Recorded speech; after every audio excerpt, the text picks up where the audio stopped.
எல்லோருக்கும் வணக்கம். ரொம்ப நாள் ஆச்சு. எம்ஜிஆர் மாலில் சந்தித்தது எல்லாம் போட்டோம். அதுக்கப்புறம் ரொம்ப ஒரு வருஷம் ஆயிடுச்சுன்னு நினைக்கிறேன். இப்போ மீண்டும் சந்திக்கிறதில், பத்திரிக்கையாளர்களை சந்திக்கிறதுல சந்தோஷம். இனி அடிக்கடி சந்திப்போம்னு நினைக்கிறேன். அடுத்த வாரம் கூட ஒரு படம் வருதுன்ட்டாங்க. அடுத்த வாரமும் இருக்கும். அண்ணன் கூட கேட்டார் பத்திரிகையாளர், என்ன அடுத்த வாரம் உடனே அனுப்புறீங்க? இது ப்ரொடியூசரோட முடிவு. நான் சொல்லிட்டேன், 3 மாதமாக சொல்லிகிட்ருக்கேன். 2 ப்ரொடியூசரும் பேசி அதை பண்ணணும்னு சொன்னேன். அவங்க பேசலை. இவங்க 18 வந்தால் அவங்க 25 வரேன்றாங்க. ஸோ அவங்களோட முடிவு, அதில் நான் ஒன்றும் செய்ய முடியாதுன்னு அவர்கிட்ட சொன்னேன். அதுதான் இப்பயும் நான் சொல்லிக்கிறேன். அடுத்த வாரமும் சந்திப்போம். இந்த படம், ஸோ அதை தெரிஞ்சுக்கிறேன். அடுத்த வாரம் என்ன படம்னு ஒவ்வொரு நாள் நான் உங்களுக்கு சொல்ல வேண்டியது வரும். இது நான் மிருகமாக வாரேன். இந்த வாரம், அடுத்த வாரம் காரி. ஸோ 2 படமும் வருது. 2 படத்தையும் பாருங்கள். ஏன்னா நான் நடிகனா என் 2 படத்தையும் தான் சொல்லணும். ஸோ 2 படமும் எனக்கு முக்கியமான படங்கள் தான். ஸோ அதனால் 2 படத்தையும் பாருங்கள். இப்போ நான் மிருகமாய் மாற காமன் மேனாக தான் இருந்தது. இந்த கதை முதல் சொன்னோன்னே ஒரு வயலண்ட் மூவி தான் அது, வயலண்ட் மூவி. ஸோ அதுக்குள்ளே ஃபேமிலி இருந்தது. அது ரொம்ப அற்புதமாக வச்சுருந்தார். குழந்தை, மனைவி அப்படின்ற அந்த விஷயத்தை வச்சுருந்தது. எனக்கு ரொம்ப பிடிச்சிருந்தது. லாக்டவுன் சமயத்தில் சொன்னார். அது ரொம்ப அற்புதமாக எடுத்தார். ஒர்க் பண்ணதும் எனக்கு ரொம்ப பிடிச்சிருந்தது. அவரோட நம்ம நிறைய டென்ஷனில் அப்போ வந்திருப்போம். அதெல்லாம் எனக்கு எந்த டென்ஷனும் இல்லாமல் இந்த படத்தை பண்ணோம். ஆனால் இந்த படம் ஃபுல்லாக என்ன இருந்ததுன்னா, மழை, ரெயின் இருந்தது. எல்லா ஷாட்லேயும் ரெயின் இருக்கும். மழை முக்கிய ஒரு பங்காக அந்த படத்தில் இருக்கும். ரத்தம் மட்டும் இல்லை, மழையும் இந்த படத்தில் இருக்குது.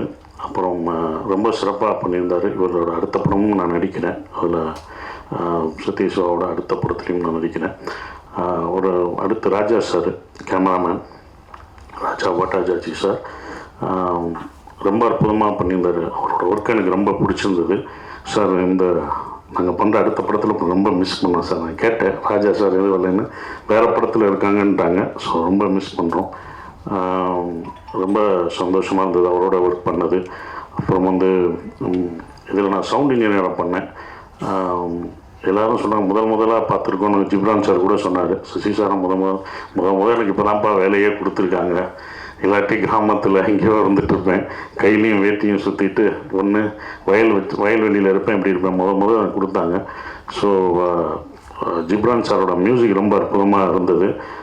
அந்த படத்துக்கும் என்ன இன்னொரு படம் தான் மியூசிக் அங்கே போயிட்டு வந்துட்டார், சொல்லாமல் வந்துட்டார். அது பண்ணிகிட்ருக்கீங்கல்ல, பகவான் கருவாயின்னு ஒரு படம் பண்ணுறோம். அதுலேயும் ரொம்ப அற்புதமாக பண்ணியிருக்காரு.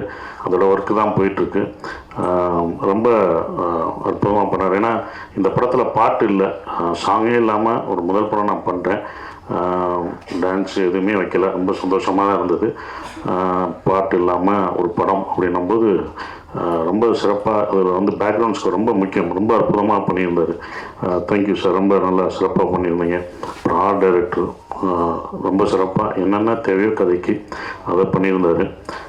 சவுண்ட் இன்ஜினியர் அப்படின்னு சொல்லும்போது, அவர் கதை சொல்லும்போது நமக்கு யாராவது மைண்டில் வரும். நம்ம ஒர்க் பண்ணும்போது, நம்ம டைரக்டராக ஒர்க் பண்ணும்போது சவுண்ட் இன்ஜினியர்ஸ் ஞாபகம் வரும். அப்படி எனக்கு ஞாபகம் 2 பேர். ஒன்று லக்ஷ்மி நாராயண் சார் இருந்தார்.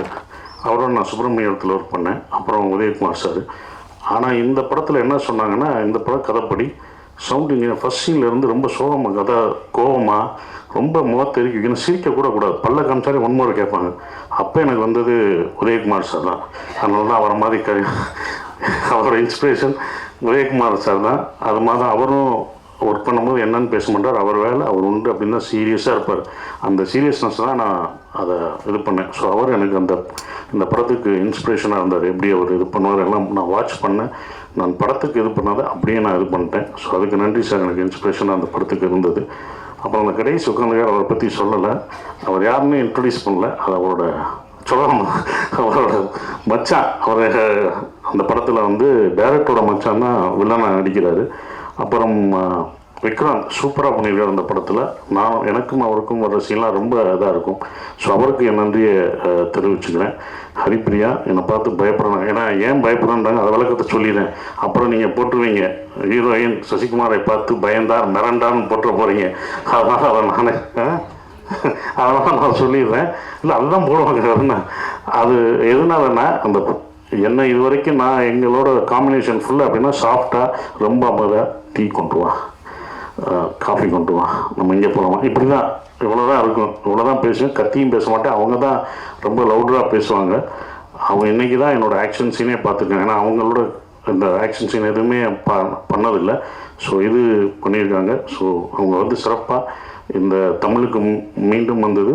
உங்களை சிறப்பாக நீங்கள் வெற்றி பெற்று தமிழில் நிறைய படங்கள் பண்ணணும்னு நான் வாழ்த்துறேன். அவங்க ரொம்ப அவ்வளோ கோஆப்ரேட்டிவாக பண்ணாங்க. அந்த படத்தில் ரொம்ப கோஆப்ரேட் பண்ணி பண்ணது ரொம்ப சந்தோஷம். எடிட்டர் ரொம்ப அற்புதமான ஒரு எடிட்டர், நிறையா படங்கள் பண்ணியிருக்காரு. ஸோ இந்த படத்துலேயும் அவரோட நான் சேர்ந்து பணியாற்றுறது எனக்கு ரொம்ப சந்தோஷம். அதோட விஷுவல் மேக்கிங்கே வேறு மாதிரி இருந்தது. என்ன ஒரு மாதிரி எப்படி போகுது, இப்படிலாம் சரி புது ஸ்டைல்ட்டாங்க. சரி நம்ம எதுவும் சொன்னால் எதாவது சரி அதான் அப்படியே இருக்கட்டும் அப்படின்ட்டேன். ஸோ அப்படி தான் இந்த இதில் போயிட்டு இருந்தது. ஸோ எல்லாருக்கும் என்னுடைய நன்றியை தெரிவிச்சுக்கிறேன். ஜிப்ரான் சாரோட அந்த பேக்ரவுண்ட் ஸ்கோர் படம் நாங்கள் எடுத்ததோட அவரோட பேக்ரவுண்ட் ஸ்கோர் வந்தது இன்னும் மேலே போயிடுச்சு. ரொம்ப அற்புதமாக இருந்தது. அப்புறம் ப்ரொடியூசருக்கு என்னுடைய நன்றியை தெரிவிச்சுக்கிறேன். ஒவ்வொரு படத்துக்கும் ப்ரொமோஷனும் அதோட டிஸ்ட்ரிபியூட்டரும் ரொம்ப முக்கியம். அவங்க தான் எடுத்து சொல்லுவாங்க அந்த படத்தை ரொம்ப. அதுக்கப்புறம் அது படத்தோட ஸ்க்ரீன் ப்ளே தான் உள்ளே வந்தவங்க பார்த்து அதை ரசித்து போவாங்க. ஸோ நான் படத்தை பற்றி ரொம்ப பேச விரும்பலை. இது இப்படி இருக்கும் அப்படி இருக்குன்னு சொல்ல எப்போதும் நான் சொன்னதில்லை. ஸோ இது நீங்கள் தேட்டரில் பார்த்துட்டு மக்கள் நீங்கள் என்ன ஆதரவு கொடுக்குறீங்களோ அதுதான் இந்த படத்தோட ரிசல்ட்.